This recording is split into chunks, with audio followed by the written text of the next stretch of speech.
ഒരു നാടിൻ്റെ പേര് വെറുമൊരു അടയാളം മാത്രമല്ല, അതിൽ ആ നാടിൻ്റെ സാംസ്കാരിക പൈതൃകവും ചരിത്രപരമായ പരിണാമവും ഒരു ജനതയുടെ വൈകാരികമായ സ്വത്വവും അഗാധമായി ഇഴചേർന്ന് കിടപ്പുണ്ട്. കാലങ്ങളായി ഇംഗ്ലീഷിലും മറ്റ് ഔദ്യോഗിക രേഖകളിലും കേരള എന്ന് വിളിക്കപ്പെട്ടിരുന്ന നമ്മുടെ സംസ്ഥാനം മലയാളികളുടെ സ്വന്തം മാതൃഭാഷയായ മലയാളത്തിൽ ഉച്ചരിക്കുന്നത് പോലെ കേരളം എന്ന ഔദ്യോഗിക നാമത്തിലേക്ക് മാറാനുള്ള ഒരുക്കത്തിലാണ്. സംസ്ഥാന സർക്കാരിൻ്റെ ദീർഘനാളായുള്ള ഈ ആവശ്യത്തിന് കേന്ദ്ര മന്ത്രിസഭ അംഗീകാരം നൽകിയതോടെ ഭരണഘടനാപരമായ മാറ്റങ്ങളിലേക്കുള്ള വലിയൊരു ചുവടുവെപ്പാണ് പൂർത്തിയായിരിക്കുന്നത്. ഒരു നാടിൻ്റെ സ്വത്വം അതിൻ്റെ യഥാർത്ഥ പേരിൽ തിരിച്ചറിയപ്പെടുക എന്നത് ഏതൊരു ജനതയെയും സംബന്ധിച്ചിടത്തോളം അഭിമാനകരമായ കാര്യമാണ്. കൊളോണിയൽ കാലഘട്ടത്തിൻ്റെയോ മറ്റ് ഭാഷാപരമായ സ്വാധീനങ്ങളുടെയോ ഫലമായി രൂപാന്തരം പ്രാപിച്ച പേരുകളിൽ നിന്നും തനതായ പേരുകളിലേക്കുള്ള മടങ്ങിപ്പോക്ക് കേവലമൊരു അക്ഷരമാറ്റമല്ല, മറിച്ച് ചരിത്രപരമായ ഒരു തിരുത്തൽ കൂടിയാണ്. ഈ പേരുമാറ്റത്തിന് പിന്നിലെ ഏറ്റവും പ്രധാനപ്പെട്ട വാദം ഭാഷാപരമാണ്. ദ്രാവിഡ ഭാഷാ കുടുംബത്തിൽപ്പെട്ട ഭാഷകളിൽ സ്ഥലപ്പേരുകളുടെയും മറ്റും അവസാനം എന്ന പ്രത്യയം ചേർക്കുന്നത് തികച്ചും സ്വാഭാവികമായ ഒരു വ്യാകരണ രീതിയാണ്. മലയാളം, തമിഴകം തുടങ്ങിയ വാക്കുകളുടെ ഘടന പരിശോധിച്ചാൽ ഇത് വളരെ വ്യക്തമായി മനസ്സിലാക്കാൻ സാധിക്കും. ഭാഷാ പണ്ഡിതന്മാരുടെ അഭിപ്രായത്തിൽ മലയാള ഭാഷയുടെ വ്യാകരണ നിയമങ്ങൾ പ്രകാരം കേരളം എന്നതാണ് പൂർണ്ണവും അർത്ഥവത്തായതുമായ രൂപം.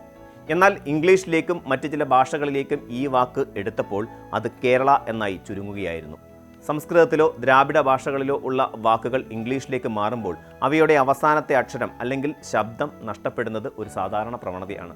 ഉദാഹരണത്തിന് രാമൻ എന്നത് ഇംഗ്ലീഷിലെത്തുമ്പോൾ രാമ എന്നും കൃഷ്ണൻ എന്നത് കൃഷ്ണ എന്നും മാറുന്ന അതേ പ്രക്രിയയിലൂടെയാണ് കേരളം എന്നത് ഔദ്യോഗിക രേഖകളിൽ കേരള ആയി മാറിയത്. നമ്മുടെ ദൈനംദിന സംസാരത്തിലും സാഹിത്യത്തിലും മലയാളികൾ കേരളം എന്ന് തന്നെ ഉപയോഗിച്ചുകൊണ്ടേ ഇരുന്നപ്പോഴും ഭരണഘടനയുടെ 1-ാം ഷെഡ്യൂളിലും മറ്റ് ഔദ്യോഗിക ഇടപാടുകളിലും ഇംഗ്ലീഷ് വകഭേദമായ കേരള എന്ന് തന്നെ തുടർന്നു പോന്നു. ഈ വൈരുദ്ധ്യം ഇല്ലാതാക്കുക എന്നതാണ് ഇപ്പോഴത്തെ തീരുമാനത്തിൻ്റെ കാതൽ. കേരളം എന്ന പേരിൻ്റെ ഉത്ഭവത്തെക്കുറിച്ച് സമൂഹത്തിൽ രസകരമായ പല വിശ്വാസങ്ങളും നിലനിൽക്കുന്നുണ്ട്. അതിലേറ്റവും പ്രചാരമുള്ള ഒന്നാണ് കേരവൃക്ഷങ്ങളുടെ നാടായതുകൊണ്ടാണ് ഈ പ്രദേശത്തിന് കേരളം എന്ന പേര് ലഭിച്ചത് എന്നത്.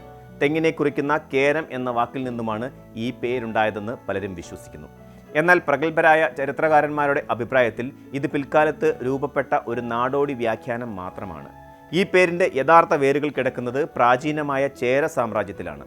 ഇന്നത്തെ കേരളത്തിൻ്റെ ഭൂരിഭാഗം പ്രദേശങ്ങളും ഉൾപ്പെട്ടിരുന്ന അതിവിശാലമായ ഭൂപ്രദേശം ഭരിച്ചിരുന്നത് ചേര രാജാക്കന്മാരായിരുന്നു. ചേരന്മാരുടെ നാട് എന്ന അർത്ഥത്തിൽ ഈ പ്രദേശത്തെ ചേരളം എന്ന് വിളിച്ചിരുന്നു. നൂറ്റാണ്ടുകൾ നീണ്ട ഭാഷാപരമായ പരിണാമങ്ങളിലൂടെയും ഉച്ചാരണത്തിലൂടെയും ഉണ്ടായ സ്വാഭാവിക മാറ്റങ്ങളിലൂടെയും ചേരളം എന്നത് ലോപിച്ച് കേരളമായി മാറി എന്നതാണ് ചരിത്രകാരന്മാർ ചൂണ്ടിക്കാണിക്കുന്നത്. ഇതിന് ശക്തമായ ചരിത്രപരമായ തെളിവുകളും ലഭ്യമാണ്. BCE 3-ാം നൂറ്റാണ്ടിൽ മൗര്യ ചക്രവർത്തിയായ അശോകൻ സ്ഥാപിച്ച ശിലാശാസനകളിൽ രണ്ടാമത്തേതിൽ ഒരു ദക്ഷിണേന്ത്യൻ ഭരണാധികാരിയെ കേരളപുത്ര എന്ന് സംബോധന ചെയ്തിട്ടുണ്ട്. കേരളം എന്ന പേരിനെക്കുറിച്ച് ലഭ്യമായ ചരിത്രരേഖകളിലെ ഏറ്റവും പഴക്കമുള്ള പരാമർശമായാണ് ഇത് പരക്കെ അംഗീകരിക്കപ്പെട്ടിട്ടുള്ളത്. പൗരാണിക തമിഴ് സാഹിത്യകൃതിയായ അകനാനൂറിലും സമാനമായ പരാമർശങ്ങൾ കാണാം. അതായത് കൊളോണിയൽ ഭരണാധികാരികൾ ഇന്ത്യയിൽ എത്തുന്നതിനും നൂറ്റാണ്ടുകൾക്ക് മുമ്പ് തന്നെ ഈ നാട് അതിൻ്റെ തനതായ പേരിൽ അറിയപ്പെട്ടിരുന്നു എന്ന് സാരം. ഇംഗ്ലീഷുകാരുടെ വരവോടെയാണ് ഈ പേരിലെ എന്ന അവസാന ഭാഗം ഉപേക്ഷിക്കപ്പെട്ട് കേരള എന്ന ആംഗലേയവൽക്കരിക്കപ്പെട്ട രൂപം ഔദ്യോഗികമായി സ്വീകരിക്കപ്പെട്ടത്. ഈ പേരുമാറ്റം കേവലം ഒരു പ്രതീകാത്മകമായ നടപടിയല്ല, മറിച്ച് ഇന്ത്യൻ ഭരണഘടനയിലെ സുപ്രധാനമായ ഒരു തിരുത്തലാണ്. 1956 നവംബർ 1-ന് ഭാഷാടിസ്ഥാനത്തിൽ സംസ്ഥാനങ്ങൾ പുനഃസംഘടിപ്പിച്ചപ്പോൾ മുതൽ മലയാളം മാതൃഭാഷയായ ജനതയുടെ നാടിനെ കേരളം എന്ന് വിളിക്കണമെന്ന ആവശ്യം ശക്തമായിരുന്നു. മുഖ്യമന്ത്രി പിണറായി വിജയന്റെ നേതൃത്വത്തിൽ കേരള നിയമസഭ ഈ ആവശ്യത്തിന്മേൽ കൃത്യമായ നിയമ നടപടികൾ സ്വീകരിച്ചു തുടങ്ങി. 2023 ഓഗസ്റ്റിലും പിന്നീട് 2024 ജൂണിലും നിയമസഭ ഇതിനായി പ്രമേയങ്ങൾ പാസാക്കി. ഭരണപക്ഷമായ LDFും പ്രതിപക്ഷമായ UDFും യാതൊരു എതിർപ്പുമില്ലാതെ ഈ പ്രമേയങ്ങളെ പിന്തുണച്ചു എന്നത് ഇതിനു പിന്നിലെ ജനകീയ വികാരം എത്രത്തോളം ശക്തമാണെന്ന് തെളിയിക്കുന്നു. കേന്ദ്ര ആഭ്യന്തര മന്ത്രാലയം ആദ്യ പ്രമേയത്തിൽ ചില സാങ്കേതിക മാറ്റങ്ങൾ നിർദ്ദേശിച്ചതിനെ തുടർന്നാണ് 2024 വീണ്ടും പ്രമേയം പാസാക്കേണ്ടി വന്നത്. നിയമസഭകൾക്ക് പുറത്തേക്കും ഈ വിഷയത്തെക്കുറിച്ചുള്ള രാഷ്ട്രീയ സമവായം വ്യാപിച്ചു എന്നത് ശ്രദ്ധേയമാണ്. 2026 ജനുവരിയിൽ കേരളത്തിലെ BJP ഘടകവും ഈ നീക്കത്തിന് പൂർണ്ണ പിന്തുണ പ്രഖ്യാപിച്ചു. BJP സംസ്ഥാന അധ്യക്ഷൻ രാജീവ് ചന്ദ്രശേഖർ പ്രധാനമന്ത്രി നരേന്ദ്രമോദിക്കും മുഖ്യമന്ത്രി പിണറായി വിജയനും കത്തെഴുതുകയും കേരളം എന്ന പേര് ഔദ്യോഗികമാക്കുന്നത് സംസ്ഥാനത്തിൻ്റെ ഭാഷാപരമായ സാംസ്കാരിക പൈതൃകം സംരക്ഷിക്കാനും സാമൂഹിക ഐക്യം ഊട്ടിയുറപ്പിക്കാനും സഹായിക്കുമെന്ന് വ്യക്തമാക്കുകയും ചെയ്തു.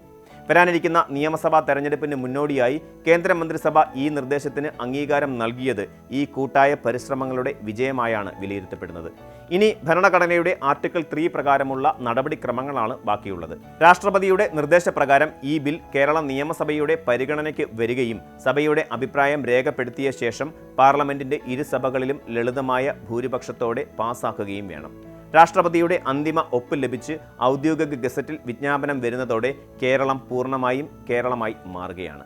കേരളത്തിന്റെ പേരുമാറ്റം സുഗമമായി നടക്കുമ്പോൾ സ്വാഭാവികമായും ഉയർന്നു വരുന്ന ഒരു ചോദ്യമുണ്ട്.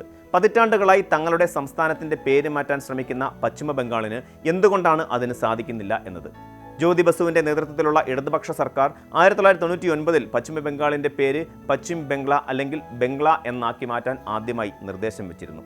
പിന്നീട് മമതാ ബാനർജി മുഖ്യമന്ത്രിയായ ശേഷം 2011-ലും 2016-ലും 2018-ലും സമാനമായ പ്രമേയങ്ങൾ ബംഗാൾ നിയമസഭ പാസാക്കുകയുണ്ടായി. 2016-ൽ ഇംഗ്ലീഷിൽ ബംഗാൾ എന്നും ബംഗാളി ഭാഷയിൽ ബംഗ്ല എന്നും ഹിന്ദിയിൽ ബംഗാൾ എന്നും 3 വ്യത്യസ്ത പേരുകളാണ് സംസ്ഥാനം നിർദ്ദേശിച്ചത്. എന്നാൽ ഒരു സംസ്ഥാനത്തിന് ഒരൊറ്റ പേര് മാത്രമേ അംഗീകരിക്കാൻ കഴിയൂ എന്ന് ചൂണ്ടിക്കാട്ടി കേന്ദ്ര സർക്കാർ ഈ നിർദ്ദേശം തള്ളിക്കളഞ്ഞു. പിന്നീട് 2018-ൽ ബംഗ്ല എന്ന ഒറ്റപ്പേരിലേക്ക് മാറ്റാൻ മമതാ സർക്കാർ വീണ്ടും പ്രമേയം പാസാക്കി. അന്തർ സംസ്ഥാന കൗൺസിൽ മീറ്റിംഗുകളിലും മറ്റ് ഔദ്യോഗിക വേദികളിലും ഇംഗ്ലീഷ് അക്ഷരമാല ക്രമത്തിൽ സംസ്ഥാനങ്ങളുടെ പ്രതിനിധികൾ സംസാരിക്കുമ്പോൾ W എന്ന അക്ഷരത്തിൽ തുടങ്ങുന്ന വെസ്റ്റ് ബംഗാളിന് എപ്പോഴും ഏറ്റവും അവസാനമാണ് അവസരം ലഭിച്ചിരുന്നത്. ഈ സമയമാകുമ്പോഴേക്കും പലരുടെയും ശ്രദ്ധ കുറയുന്നതും അതിനാൽ B എന്ന അക്ഷരത്തിൽ തുടങ്ങുന്ന പേരിലേക്ക് മാറിയാൽ വേഗത്തിൽ സംസാരിക്കാൻ അവസരം ലഭിക്കുമെന്നുമായിരുന്നു മമതാ ബാനർജിയുടെ പ്രധാന വാദം. എന്നാൽ കേന്ദ്ര വിദേശകാര്യ മന്ത്രാലയം ഈ ആവശ്യത്തിന് തടയിട്ടു. ബംഗ്ല എന്ന പേരും അയൽരാജ്യമായ ബംഗ്ലാദേശിന്റെ പേരും തമ്മിൽ വലിയ സാമ്യമുണ്ടെന്നും ഇത് അന്താരാഷ്ട്ര വേദികളിൽ കടുത്ത ആശയക്കുഴപ്പങ്ങൾക്ക് കാരണമാകുമെന്നുമായിരുന്നു വിദേശകാര്യ മന്ത്രാലയത്തിന്റെ നിലപാട്. കേരളത്തിന്റെ കാര്യത്തിൽ ഇത്തരത്തിലുള്ള അന്താരാഷ്ട്ര നയതന്ത്ര പ്രശ്നങ്ങളോ ഒന്നിലധികം പേരുകളുടെ ആശയക്കുഴപ്പങ്ങളോ ഉണ്ടായിരുന്നില്ല എന്നത് അനുകൂല ഘടകമായി മാറി. കേരളത്തിന് അനുമതി ലഭിച്ചതിന് പിന്നിൽ BJPയും CPMും തമ്മിലുള്ള രാഷ്ട്രീയ ധാരണയാണെന്ന് മമതാ ബാനർജി ആരോപിക്കുന്നുണ്ടെങ്കിലും സാങ്കേതികവും നയതന്ത്രപരവുമായ തടസ്സങ്ങൾ ഇല്ലാത്തതാണ് കേരളത്തിന്റെ പാത എളുപ്പമാക്കിയത് എന്നത് യാഥാർത്ഥ്യമാണ്. ഒരു ജനതയുടെ ചിന്തകളും വികാരങ്ങളും സ്പന്ദിക്കുന്ന മാതൃഭാഷയ്ക്ക് ലഭിക്കുന്ന ഏറ്റവും വലിയ അംഗീകാരമാണ് ഈ പേരുമാറ്റം. ഭരണഘടനയുടെ ഔദ്യോഗിക താളുകളിൽ ഇനി മുതൽ കേരളം എന്ന് രേഖപ്പെടുത്തുമ്പോൾ അത് നൂറ്റാണ്ടുകൾ പഴക്കമുള്ള ഒരു സംസ്കാരത്തോടുള്ള നീതികേട് തിരുത്തൽ കൂടിയാണ്. ലോകമെമ്പാടുമുള്ള മലയാളികൾ സ്വന്തം നാടിനെ നെഞ്ചോട് ചേർത്ത് വിളിക്കുന്ന പേര് തന്നെ ഇനി മുതൽ നിയമപരമായും ആ നാടിൻ്റെ മേൽവിലാസമായി മാറുന്നു. രാഷ്ട്രീയ വ്യത്യാസങ്ങൾ മാറ്റിവെച്ച് ഒരു നാട് മുഴുവൻ തങ്ങളുടെ ഭാഷാപരമായ സ്വത്വത്തിനു വേണ്ടി ഒന്നിച്ചപ്പോൾ നേടിയെടുത്ത വലിയ വിജയമാണ് ഇത്. ഭാഷയുടെ ജീവൻ നിലനിൽക്കുന്നത് ജനങ്ങളുടെ സംസാരത്തിൽ മാത്രമല്ല, നാടിൻ്റെ ഔദ്യോഗിക അടയാളങ്ങളിൽ കൂടി അത് പ്രതിഫലിക്കുമ്പോഴാണ് എന്ന് ഈ സംഭവം നമ്മെ ഓർമ്മപ്പെടുത്തുന്നു. ഈ ചരിത്രപരമായ തിരുത്തൽ ഇന്ത്യയിലെ മറ്റ് സംസ്ഥാനങ്ങൾക്കും തങ്ങളുടെ തനതായ സാംസ്കാരിക സ്വത്വങ്ങൾ തിരികെ പിടിക്കാൻ വലിയൊരു പ്രചോദനമായി മാറുമെന്ന് ഉറപ്പാണ്. കൂടുതൽ വാർത്തകൾക്ക് news 18 Keralam YouTube channel subscribe ചെയ്യുക.